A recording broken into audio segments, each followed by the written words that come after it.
said something in there.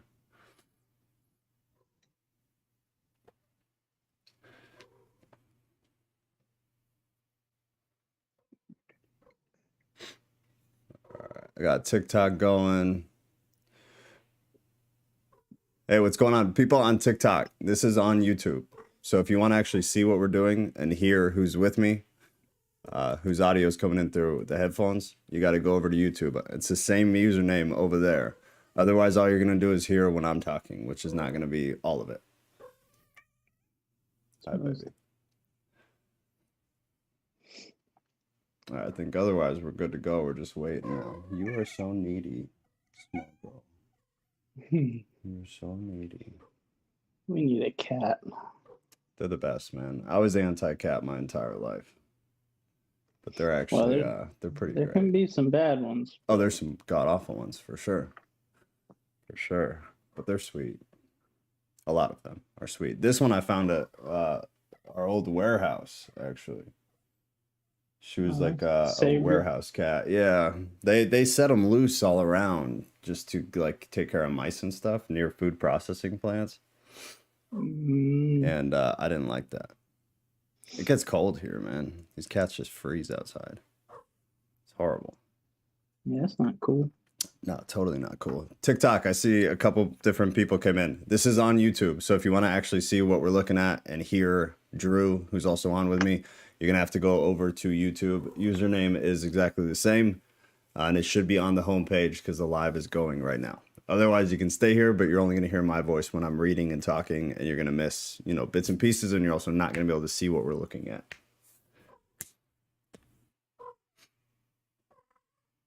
All right, sweet girl, I got to relocate you. I know. I know, sweet. I love you. Have a lovely evening.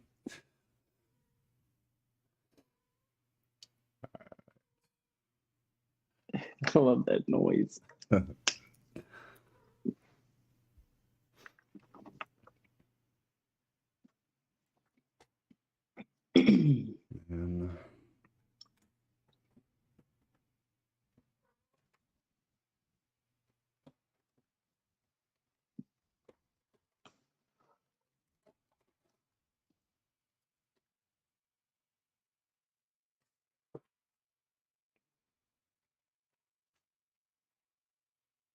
How were these for you? They were good. I was going to ask you some questions about 9, just about like the kind of what was going on, I guess, with Barnabas and Paul. Just I guess if they were they treated differently by? Yeah, it's interesting. It'll be interesting when we get there. Yeah, nine's got a lot, and it's super. It's very ministry related. And it kind of important for people to understand, and a little bit ties into the whole the church is a business thing. Yeah, and kind of why you left, because you're on Paul's side. To a degree, yeah, for sure, for sure. Your event is starting with Tattooed Theist. I know. Is that a YouTube notification, or what is that? That was Discord. Oh, cool. I don't get those. I must have them turned off.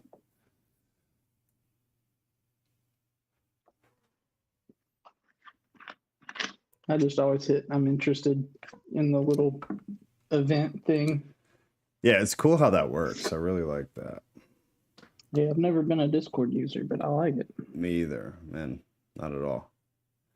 I guess my understanding now is that it's like big for gamers. So a lot of these people already knew how to use it just due to that. Oh yeah, happening right now. That's cool.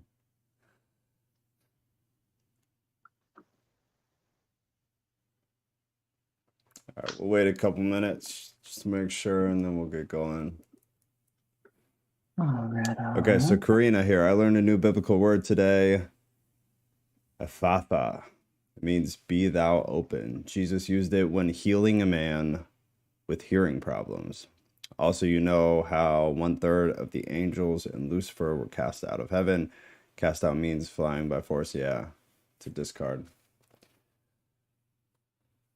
It made me think perhaps the rebellious angel and Lucifer didn't want to leave heaven. So God, yeah. No, absolutely. He was unwillingly exiled. The story goes. I've been listening to and reading a bunch about kind of like the fallen angel side of things, and it's been pretty interesting. She's not happy. No, she wants attention. Not What are you happy. doing? She's gonna end up knocking everything over. TikTok, you got to go over to YouTube if you want to see stuff. Otherwise, you'll probably get maybe 2/3 of everything we're gonna go over. At least. At least 7/8, maybe. Oh, come on. Come on. All right. Well, while we kind of wait for anybody who's slowly coming in, last week, or last, I guess not last week. Yeah, well, last week, technically. Last stream, we covered marriage, divorce within a Christian context in chapters 6 and 7. Civil litigation was very big in those chapters as well. The fact that a lot of the inner church people were suing and doing civil litigation against one another. Paul had a problem with this. It was a cultural thing in Greece, huge, and Corinth thought that they were kind of pseudo-Greek. They thought it was cool to be Greek. It was very culturally relevant. So they were starting to do a lot of civil litigation with one another. Paul was, again, he was very much against that. And then sexual immorality, we got bits and pieces of it, specifically homosexuality and adultery, and then sleeping with your husband's wife, specifically. He called out a specific congregant about something that he was hearing was happening there. So that was chapters 6 and 7, kind of overview. And now we're going into 8 and 9. 8 is titled Food Offered to Idols. You're also going to see this in some of the next chapters in more detail. But this is a good kind of introduction to it. And he's very blunt about all of it. And that's one of the things I obviously really like about Paul. So let's just go ahead and start.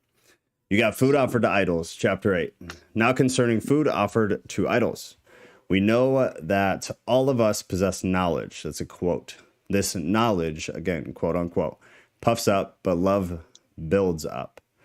When meat was sacrificed to idols, the priest or the worshiper would burn some of it at the altar during that process. And then in many cases, they would eat portions of it. And then after that, they would sell it or give it to merchants that were down in the market. And then that portion that was remaining from the sacrifice would be sold. And that's what Paul ends up touching on in some of the later chapters that he gets deeper into, because obviously in this one, he did not cover it enough. So he had to come back to it. But that's how that works, in general. Verse 2, if anyone imagines that he knows something, he does not yet know as he ought to know. Verse 3, but if anyone loves God, he is known by God. This term, we all have knowledge, was likely a slogan used by the Corinthians. And he spoke about it in chapter 6, and he spoke about it in chapter 7. The knowledge, it probably refers to kind of a general knowledge about idols, or a knowledge given by the Spirit of God, by God, and they use the knowledge to justify what they were doing, which was eating the meat that was being sacrificed to idols. So that's kind of the context with that. Verse 4, therefore, as to the eating of food offered to idols, we know that an idol has no real existence. And that is also a point that he's going to continually touch on, because it's something the Corinthians are not understanding. They're getting very much hung up on it. And that there is no God but one. Verse 5, for although there may be so-called gods in heaven or on earth, as indeed there are many gods, quote unquote, and many lords, quote unquote. So verse 5 there is kind of interesting. You had this thing within Jewish culture where Jews actually tended to believe, or at least it seemed to indicate in some of the Old Testament and other historical documents, that they affirm the existence of other deities and other gods, but they consider them to be either inferior to the God of Israel or without kind of deity power. But but that they existed. So that's something I feel like not a lot of people know, that the Jewish people actually kind of had this preconception. So that's where Paul is coming from when he's saying that, the way that he's quoting that like that. And there are a couple of Old Testament verses. I know one of them is in Deuteronomy, and I want to say the other one is in Numbers, but I'd honestly have to check. But where it seems the writers are indicating that these gods exist. They're just of a lesser value and of, lesser power. Where I leave off? 6? No. Yeah. Yet for us there is one God, the Father, from whom all things and for whom we exist, and one Lord Jesus Christ, through whom all things and through whom we exist. So he's just confirming this is, we have one God, there is one God. Whether or not these things are sacrificed to these other gods, they're of no value. They're of no real existence because we're under this one God. Verse 7. However, not all possess this knowledge, but some through former association with idols. The knowledge, again, is probably referring to more of an emotional inner knowledge as opposed to this pseudo-intellectual knowledge that the Corinthians were absolutely obsessed with. Through former association with idols, again, verse 7, eat food as really offered to an idol, and their conscience being weak is defiled. So, however, not all possess the knowledge, but some through former association with idols, because Corinthians had an association with idols prior to their Christian days, eat food as really offered to an idol, with intention, with intentionality, and their conscience being weak is defiled by that act. Verse 8, food will not commend us to God. Food sacrificed to idols in the Greco-Roman world, eating that food that was sacrificed to idols was sometimes considered to be a means of communication with the gods. So it was kind of like a prayer in a way. So food will not commend us to God. We are no worse off if we do not eat, and no better off if we do. Verse 9, but take care that this right of yours does not somehow become a stumbling block to the weak. And this is straight mirror from, I want to say it's chapter 10, maybe 11, where it gets into the meat of the market and everything like that. When this eating of the meat that was sacrificed to idols does not matter. You are free in Christ. You are good to do it. But be sure, take care that right of yours does not somehow become a stumbling block to somebody who is weak in their conscience. Going back to, verse 7. So 10. For if anyone sees you who have knowledge eating in an idol's temple, will he not be encouraged? Where's that? Verse 9. I know I have a note here. Yeah, so the Corinthians who considered themselves more spiritual assumed that they had the right to do whatever they want, but without considering the effects that might have on other weaker believers of weak conscience or on unbelievers, as he ends up specifying in chapter 10. That is where people can get into trouble. So for anyone sees you who have knowledge, so those who do understand this, they understand the freedom, they understand the idols aren't real, they get all of this, in an idol's temple, which again is kind of risky to begin with, to do that in an idol's temple. But he will not be encouraged if they see you do that. So you're setting a bad example for, your other brothers of weak conscience. You're setting a bad example for non-believers. If his conscience is weak, to eat food offered to idols. Verse 11, and so by your knowledge, this weak person is destroyed. Very, very heavy wording, super heavy wording. That was verse 11. So with in an idol's temple out of 10, some Corinthian believers not only ate meat sacrificed to idols, but they actually ate it inside of the temple. So in pagan temples, these meals caused some weak believers to return to their idolatry practices. And Paul is advising the believers to choose a private venue to eat the meals. So it just is, he's really hitting on this whole thing of you are free, you are free, you are free. Those of you with knowledge, especially you are free. But you need to understand people are watching you. And you need to understand that what's actually happening is we have instances in Corinth of believers falling back to idolatry because of that. verse 12. No, verse 11. So the destroyed reference. It refers to hurting a believer whose conscience was weak. Paul considered it a sinful behavior for a believer to exercise their rights in a way that is harmful to other members of the church. And they're actually seeing it happen in the church. So people are falling all around them and going back to these old practices.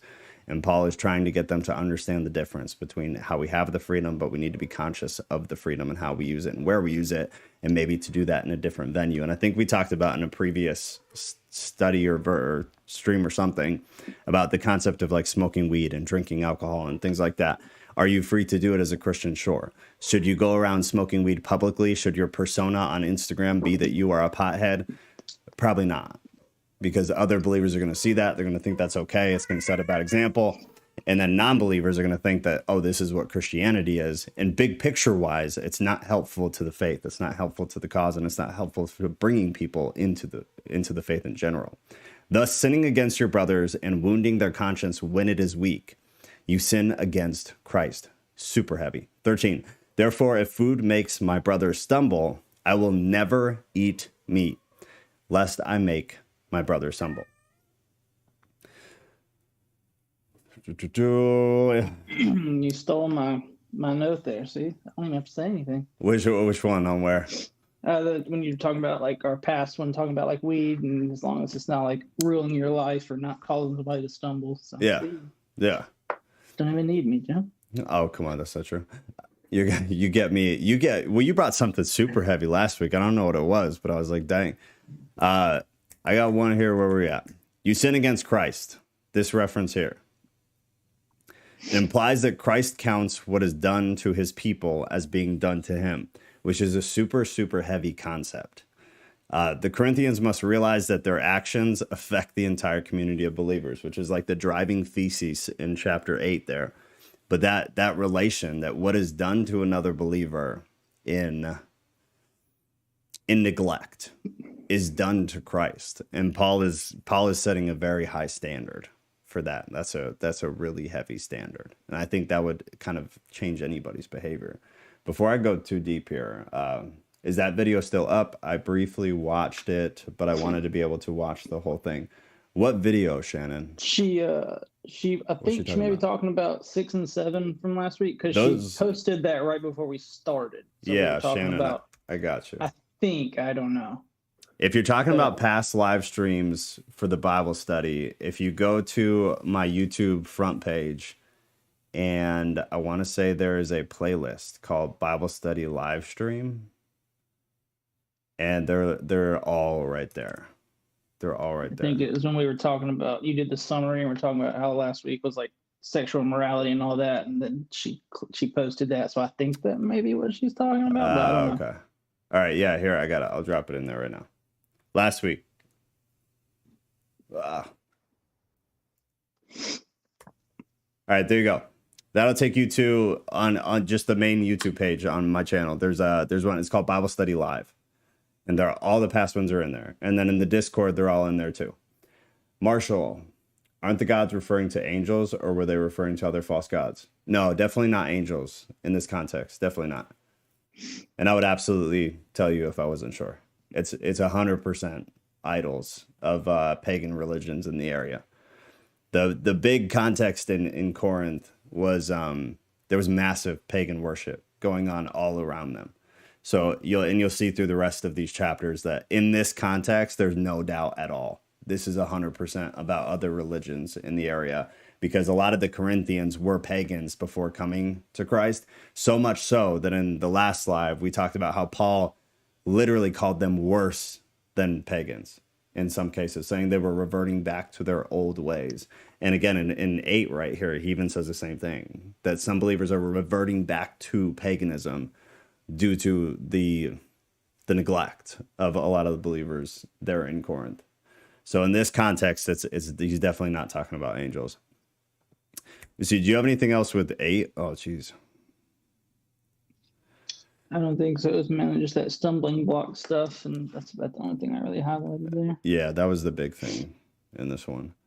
Like, eat the food, doesn't really matter, just unless it's causing somebody else to go down that way. And Yeah, I like this. I will never eat meat at the end there. Paul gets real definitive and real kind of dramatic, and not in like a middle school way, about a lot of things in the epistles to the Corinthians, because I just feel like he's like at a loss with this church.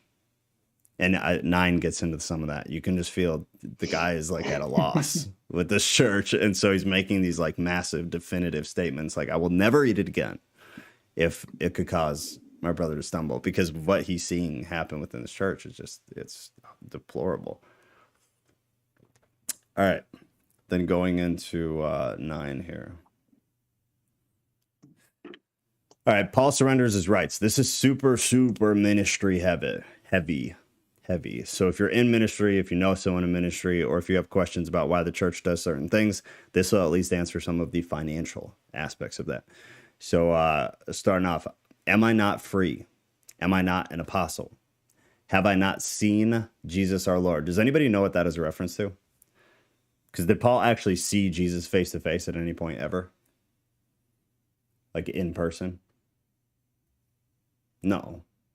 He did not. But it refers to what? His encounter with the risen Christ on the road to Damascus out of Acts.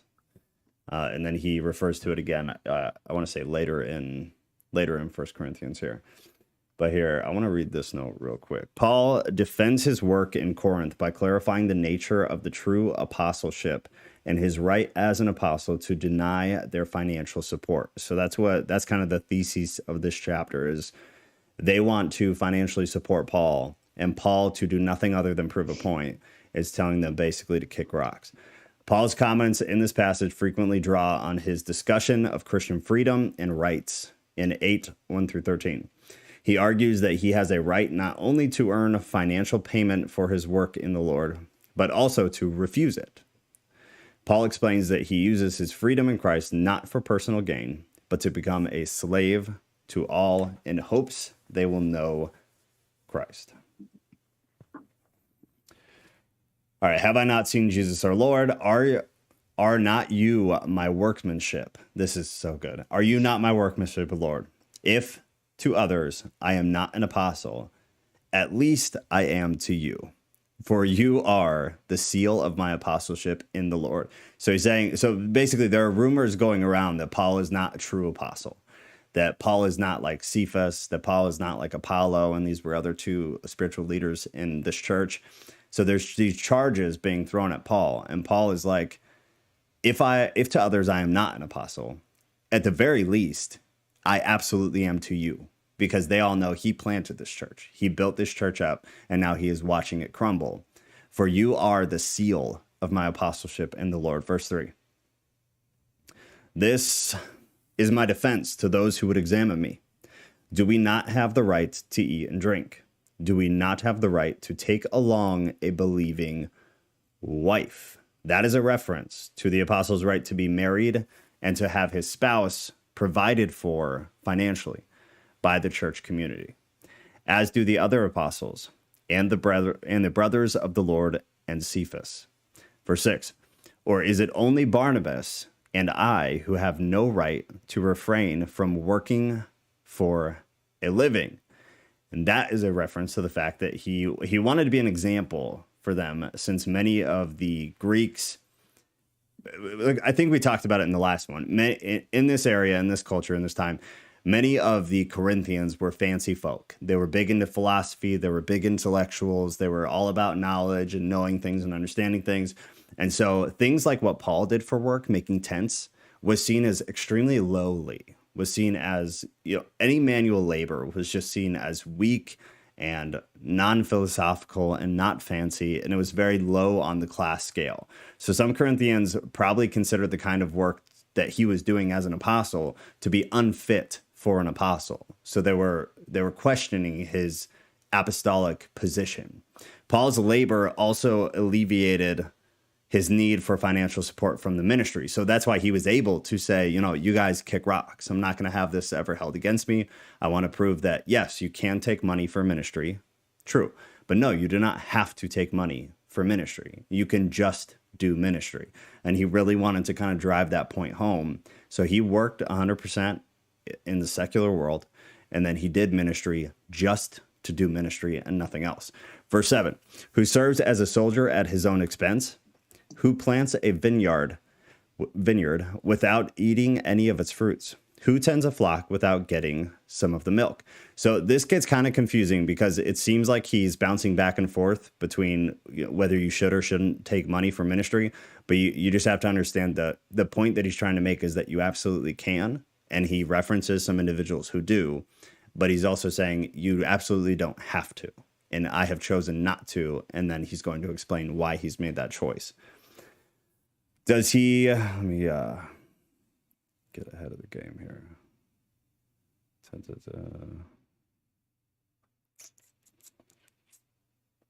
Okay, I want to make sure I had something right. So we're at 8, right? Yes. Yeah. Do I say these things on human authority? Does not the law say the same? 9. For it is written in the law of Moses, you shall not muzzle an ox when it treads out the grain. It is for oxen that God is concerned. Is it for oxen that God is concerned? So that is out of Deuteronomy, which prohibits farmers from muzzling or closing their animal's mouth while it worked. Since the ox performed the threshing, Deuteronomy indicates that it should be allowed to eat the grain and derive some benefit from its labor. Paul uses this as an analogy for ministry of the gospel, who, he argues, are entitled to material benefits for their service. So paid ministry as a career. 10. Does he not certainly speak for our sake? Referring again to God, not of the beginning of 8 said, do I say these things on human authority? It was an ironic statement. So referring back to God. For our sake, because the plowman should plow in hope, and the thresher thresh in hope of sharing in the crop. So getting something for the work that you're doing. Verse 11. If we have sown spiritual things among you, is it too much if we reap material things from you? 12. If others share this rightful claim on you, do not we even more? Nevertheless, we have not made use of this right, but we endure anything, rather than put an obstacle in the way of the gospel of Christ. Paul did not accept financial support again from the Corinthians, and the entire point was to emphasize that he wanted to preach, he wanted to minister from a totally free, financially free standpoint. 13. Do you not know that those who are employed in the temple service get their food from the temple, and those who serve at the altar share in the sacrificial offerings? 14. In the same way, the Lord commanded that those who proclaim the gospel should get their living by the gospel. 15. But I have made no use of any of these rights. So they are rights that you can take. They are not rights that you have to take. Nor am I writing these things to secure any such provision. For I would rather die than have anyone deprive me of my ground for boasting. My ground for boasting refers to Paul's refusal to accept any payment for his ministry at the church of Corinth. He can boast because he did not jeopardize the integrity of the gospel message. And that was kind of his outlook. Did I have something else there? No, we'll come back to that. In the same way, the Lord commanded those who proclaim the gospel. Then we read that. 15. But I have made no use of any of these rights. God, where am I, man? For I would rather die than 16. There you go. For if I would preach the gospel, that gives me no ground for boasting. For necessity, it is laid upon me. Woe to me. Woe to me is a reference to Jeremiah.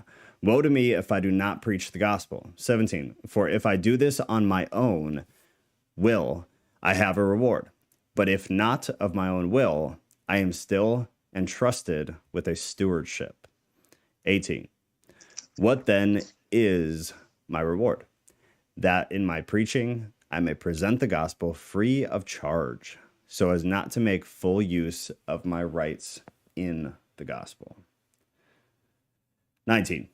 For though I am free from all, I have made myself a servant to all, that I might win more of them. 20. To the Jews I became as a Jew in order to win Jews.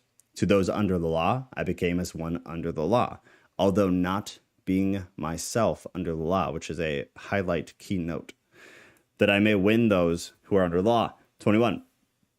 To those outside the law, I became as one outside the law, not being outside the law of God, but under the law of Christ. Again, that is a keynote, doctrine-wise, keynote, that I might win those outside the law. 22.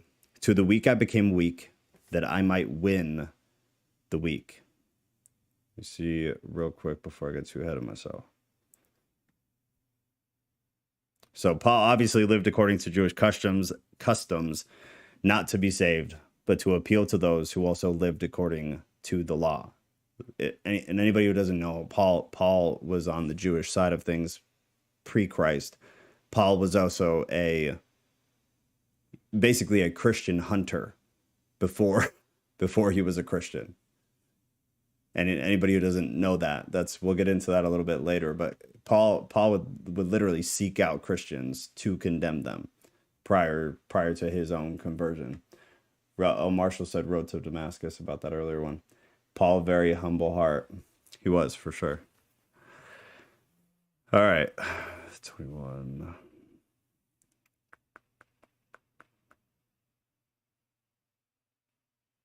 Okay, 22 there. To the weak I became weak, that I might win the weak. Refers to Christians who felt tempted to regress to idolatrous practices. Because again, it's a very prevalent issue in Corinth during this time. That was one of his big issues with the church, was they were losing people back to paganism. People were going back to that old practice. I have become all things to all people, that by all means I might save some. 23. I do it all for the sake of the gospel, that I may share with them in its blessings. 24. Do you not know that in a race, and this is like a wildly athletic sports thing that we're about to get into. It's very illustrative to sports. In this culture, it was something that they could all very much relate to, is the sports understanding. So do you not know that all runners run, but only one receives the prize? So run that you may obtain it. 25. Every athlete exercises self-control in all things. They do it to receive a perishable wreath, but we an imperishable. What is that? Verse 25. Contrast the perishable crown of celery leaves that athletes during that time would win during like organized sporting events.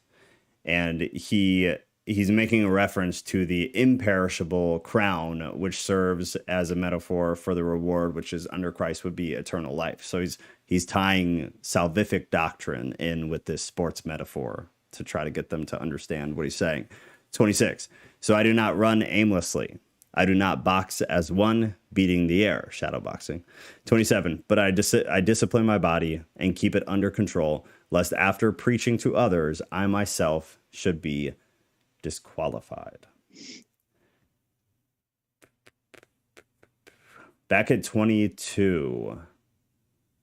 To the weak I became weak, that I might win the weak. This is kind of an important note, because there's this weird belief in Christianity that, for example, and I think I've mentioned it before, I did strip club ministry for a while, where there were a group of women and a group of guys of us, and we'd go to strip clubs, and we'd bring candy for the bouncers, because that's what they liked, and we'd bring meals for the dancers. And other churches in the area did not like that we did that, and they said that we were mixing with the wrong crowd. We were putting our faith in, it was potentially a stumbling block, as Paul's referring to. And the irony is that Paul's whole purpose in these chapters, and then in the entire letter, is that if you know you, and you are not putting anybody else within the church at risk, then these are things you should do. And then in 9, he's explaining that these are things he does do. So he himself is practicing this, what Christians now today would call risky ministry. And that's what we were doing with the strip club. The entire group of us, there was a vetting process. So if it wasn't believed that you were strong in your faith and knew what you were doing and weren't at risk, like if you were somebody who used to go to strip clubs, then no, you're not going to be on the strip club ministry. Like, you need to not tempt yourself with stuff like that. But for the rest of us, it wasn't a problem. And if anybody started to feel weak, you pull them out and bring somebody else in. But this risky ministry is essential. And Paul's saying, I'll be all things to all people so that I might save, just one, or I might save some. And I just find that to be really annoying within Christianity, where we should avoid groups of people that, Paul wouldn't have. So why would we? Do you have anything for 9 here? Not really. This one was not really, I guess, not confusing for me, but a lot of that, what Paul does, a lot of that double speak, or a lot of that, like going here and there. I thought the first few times I read it that he was saying, like, when he said, like, or is it only Barnabas and I who have no right to refrain from working for a living? I thought maybe they were like, he was like saying, look, you're paying all these other people. Why is it such a big deal to pay us, or something like that? Oh, okay, yeah. So you help me with that one. Yeah, no. He's that's what we've talked about it a bunch already since we've been doing this, but he was confusing. The way that he chose to write things was confusing. And I feel like it doesn't come across as confusing in Greek. But it comes across very confusing in English. Well, I've started ever since you said, like, the NLT is good for, like, kids and stuff. I've started reading the NLT version and making some notes, and then going through and reading the ESV. Yeah, man. No, it's really good. It's really good. No, and you'll see the differences, and you'll see where they decided to give a little and take a little. I read it all the time. I read that. I'll read the Message even all the time, and the Message is basically poetry. It's like not at all accurate, but it's really pretty the way that they put it together, and it tells you a story, and it's nice to hear the story. You see, I don't think I had a lot for 9. I think I already kind of injected everything as we went. Yeah, I like the way you did that. I did see my study Bible had a little note here that but you know how he said he was the athlete stuff. It said that at this time Corinth was the location of the biennial Isthmian Games. Yeah, the Isthmians Games. Yeah. Second only to the Olympic Games. So I guess maybe he was trying to appeal to. Yes. Yeah, it was a big deal. It was a huge deal for them. And I thought that was kind of cool. The way that he did that was intelligent, and he kind of does that a lot. But yeah, it was like kind of like Rome was super into, sporting events and stuff. And we get a lot of our things are kind of hand-me-down build-ups of old Roman games. It's they had similar practices there. Yeah, it's the Isthmian Games, which is like an impossible word to say. Yeah, it was interesting. So in 8 and 9, all the things you cover, you got food sacrifice to idols, you got idols not being of any real weight, trying to get that across. You've got the freedom in Christ as long as it does not open us up to future stumbling or open others up to stumbling. Paul's refusal to take money from Corinth as a point, and then also making sure it's understood that you can take money for ministry. I like that, just in terms of people saying that the church shouldn't be a business. Some people thought that video that I did was like me saying how crappy the church is but like, no, it needs to be a business. And the Bible supports that it's a business, but there's a way of performing that business that's not right or wrong, but that's transparent and makes people feel more comfortable and trusting. And then there's ways of doing it that are not at all. And then there's Joel Osteen, who should, I hope he gets audited. The last big point was the importance of evangelical efforts in places and with people that modern Christendom turns their nose up to and admonishes. These were kind of the main points. I'm going to try to put bullets together for each of these streams so I can like cover the last one when we do the next one. I think that might help. Even just like remind me what the last thing we read was. Yeah. But there was good stuff in here. It was a good one. I feel like a lot of people might misunderstand, like when he was saying, like, to the Jews I became a Jew, to the outside of the law I became outside the law. He's not saying that he met with those people and talked with those people, but yeah, like he didn't let them rub off on him. No, it didn't become like them. I mean, the wording, yes, but he wasn't going to sacrifice his morals or sacrifice anything he believed. But to fit in, to be a part of, to gain trust, and then to try to win them over. Yeah, I mean, to a degree, you have to, especially in some of these harder, cultural sects. It's necessary. And I think it's so odd that a lot of Christianity just doesn't get that. And they wonder why numbers drop. Like, no, you got to go outside at least a little bit.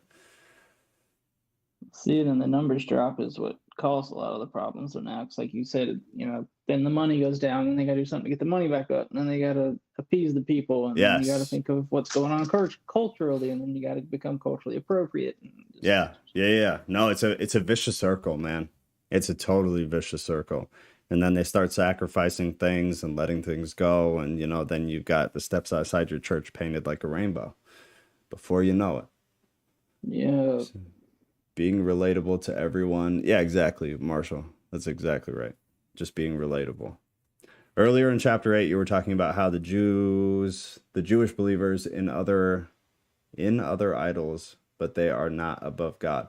My husband is Jewish, but I've never heard him talk about that. So it's not at all a common thing. And let me see if I can find the notations for you. But there are a couple Old Testament spots where they don't say it directly, so that's not what I'm saying, but they kind of infer it, that there's some kind of value or some kind of real existence to the to some of the other gods, but that compared to the God of Israel, they're of no significance whatsoever. But I want to say, like I said, I want to say there's two Old Testament references. Where was that? Of no existence. And no, you're good, Shannon. You don't have to apologize. You won't be disrespectful. You ask whatever you want. Joe be as disrespectful as you want. You can call me names too. I don't care. You're in the right place. 100%. No, let me see. I'll do this for you. So we got. Let me try to pull these up.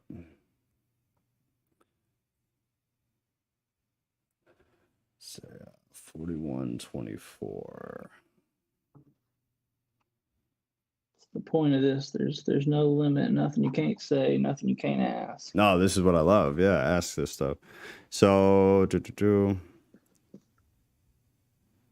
that's not it. 24.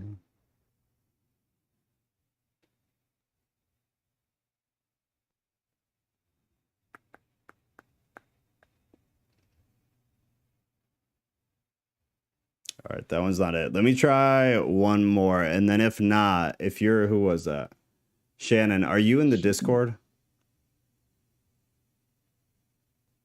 If you're in the Discord, send me a DM over there, and I'll work on this for you when we get off, and I'll send those two, because I swear there's two. There's two. I'm having a hard time remembering what they are, but I was looking at them earlier today, actually, and I should have made a note, man. That was stupid of me. 14, 15.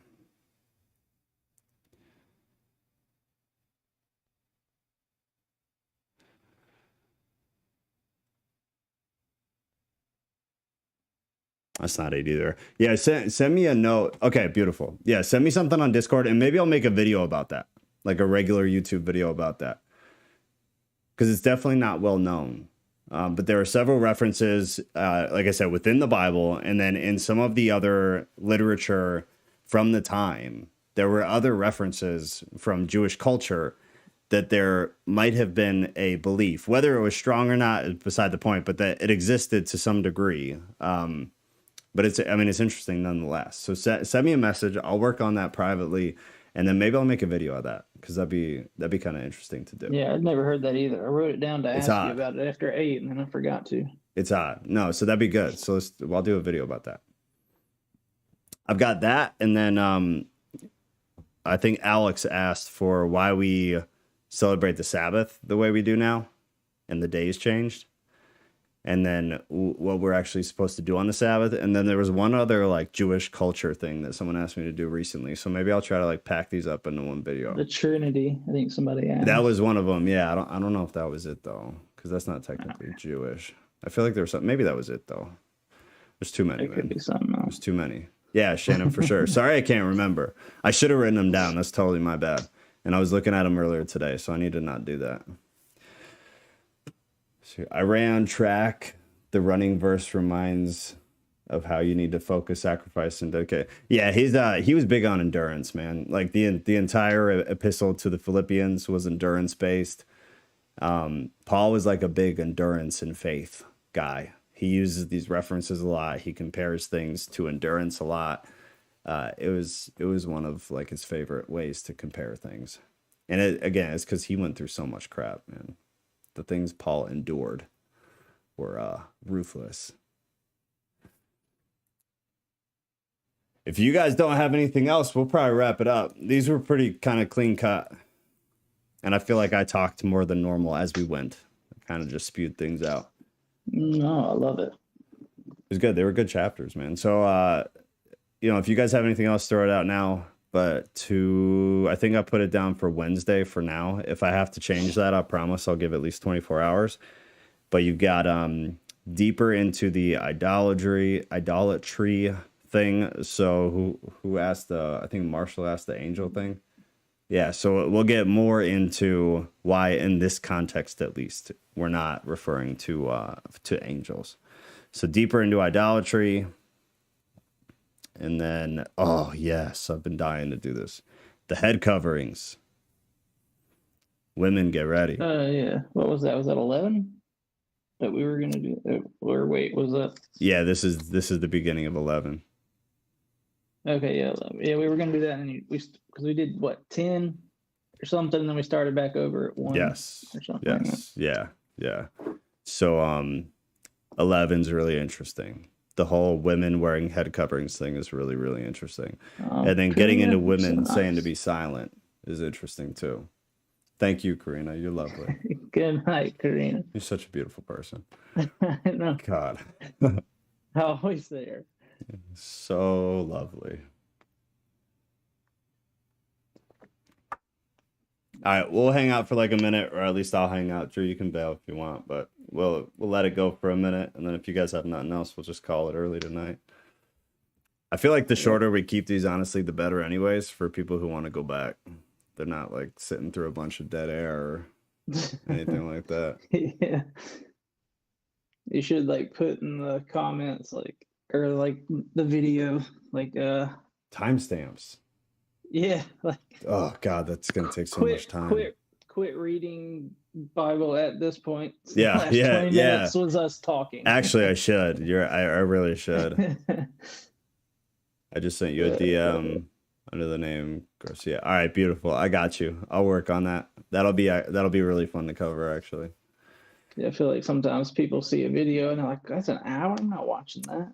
100%. Just so everybody knows too, on YouTube, you can turn the speed up to 1.5 or 1.75. I listen to probably 90% of everything I listen to on 1.5 or 1.75 because I just like consume so much stuff. So I put that on. Another hour till 8, hit another couple chapters. I can't, man. I can't. If I go too far past 7:15, I'm in trouble. I have to spend some time with family. See, I'm always with them, so this is my I'll go till 12. Man, I'd be down for it, but I'm not trying to get beat when I try to lay down tonight. I just get hit with the shoe over and over as soon as I fall asleep. That and a cat. Yeah, I should probably just throw 4 cats on me. No, I can't. I would love to, but we can't. I gotta call it. If I call it early, I might get some brownie points. There you go. I need those. You need to, Joe. Man, I'm telling you, I've probably been doing like 10 hours of this, and I work roughly 60 hours a week. I don't know how you do it. I see new videos when you come up, but I'm like, when, how, where? I'm finding so like some of these I can do without editing, and that's what kills me. So the stuff I can just do and throw up, like whatever, like the news one I did the other day, that's easy. But the rest of this stuff, man, like I'll edit for like 5 hours and it destroys. I don't know how people do this. It's crazy, but it's good stuff. All right, you guys got 30 seconds, and then we're gonna call it a night. This was good though, and in the Discord, if you guys think of something later, or if you read ahead to 10 and 11, it's a good idea. Throw notes in there, a prayer. Yeah, for sure, I'll do that. Definitely. I don't actually. Why don't we do that? We should definitely do that. I guess we're stitching this together from nothing. So yeah, no, you got it. We'll definitely do that on the way out. We should do that before, actually, too. Both. Yeah, we want. Yeah, what an oversight. We need ideas. Say whatever. Yeah, no, you Whatever guys will make you come back and watch this. 100%. You guys here are at the beginning, man. So or even like how I set up the screen, like stupid stuff. The audio's too light. I can't hear Drew. Whatever. You guys got to tell me, because this is all like troubleshooting. This is all beta mode. But if any of you guys read ahead and something pops up, or you have a question, or you have a comment, or you have anything like that, anything you want to be brought up on the next one, throw those all in there, and I'll ahead of time try to get more, give you more value for what you're asking. Sure, I may start doing that too, because I haven't been. Yeah, throw them in. Even if you ask again during the stream, whatever. But at least then I can give you more than I could otherwise off the cuff, because I can't. It's impossible for me to remember everything. This is not ever gonna happen.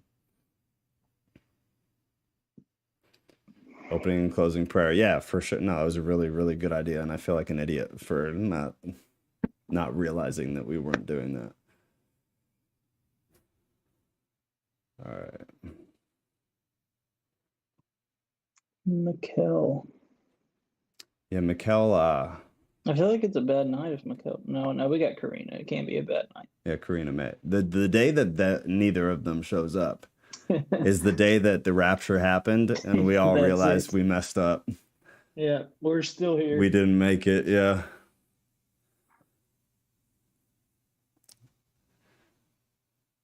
All right, let's call it then. Let's do a quick prayer. God, thank you for bringing us all together. Thank you for giving us an opportunity once at least, but hopefully mostly twice a week, to get together, to have a little bit of a community above the surface level, to be able to get deep into your word, to get deep into what Paul specifically was talking about, how he was trying to convey things to us, how the churches used to fail, and that we are no different than the churches used to be. Even in the very beginning, we had problems because this is people. This is people doing what people do. And a lot of the time it's not very good. So we appreciate that we have such just an awesome group of people who truly care to try to get better, who truly care to try to learn something more than what is average or normal. We thank you that we have the technology to do things like this. And we don't have to live in the same community. We don't have to meet at a house. We don't have these geographical restrictions. That we're able to do this is amazing. I pray that we get to a revival, God, that this starts something new, even if it stays small forever. I hope that it lights something within the people that are here. It brings more knowledge to what they know, to what you want from them specifically. We're going to get into here soon some of the portions of gifts that Paul talks about, and that every Christian under you has gifts, and that maybe our gifts are the same, but the way in which we're meant to use them, the specific skill style of those gifts is specific. I hope that everybody here have an inner awakening to really recognize what their gifts are and how to use them, so that even again, if this stays very small, that the people who are here can move outside of this and make some kind of impact on the world. God, I pray for our culture that is just crumbling around us. I pray that Christianity does not stay quiet, that we stop sitting on the fence, and that people can get loud and they can get proud, and they can have a beautiful spiritual awakening of their own, so that they have it in them to use their voice. The staying quiet has not served us well as a faith system. The allowing poor doctrine to take over churches has not served your church well. I pray that at least the people here, and again, I hope it spreads to people they know, learn to connect with you in a way that allows them to use their voice intelligently, so they are listened to, and so that they are received in what they're saying. God, I pray all this in Jesus' name. Amen. Amen. Beautiful, guys. Everybody have a lovely night. Like I said, Wednesday is tentatively the next day that we'll do this. Anything ahead of time, there are sections in the Discord. I'm going to try to kind of ramp up the Discord and organize things better and add some new stuff to it. Again, advice. I have no idea what I'm doing. I'm not going to pretend ever like I do. So if you guys have advice then definitely let me know or let Drew know, and he'll make sure I know. See, she's telling you to get off. Cat. The cat's she's about to knock everything down. But yeah, I love you guys seriously for being here. It's awesome. It's amazing. This has been a lot of fun, and you guys are so set apart from the people who just watch things and are a part of things that are convenient, because this is not so convenient. So thanks for being here, and it's really amazing to see. Yes. See, you are full of good ideas. I need you in the Discord. I need to make a Shannon's ideas section of the Discord. 100%. So what I'll do is I'll put a prayer request section right now when we get off in the Discord, and then you guys can just drop stuff there whenever. And then I'll add that too. You are lovely. I love you right now. You're fabulous. Thank you. This is beautiful. But yeah, for sure. You got it. I'll hit that right now when we get off. All right, Drew, you good? Yes, sir. Lovely. All right. Well, I'm sure I'll talk to you before then. But everybody else will see you Wednesday, unless you're in the Discord, and then I'll talk to you whenever you're in there. Have a lovely evening. Go spend some time with your family. No, Shannon, I am all ears. You talk, and I will listen. All right, y'all. Have a good night. I'm gonna shut this off.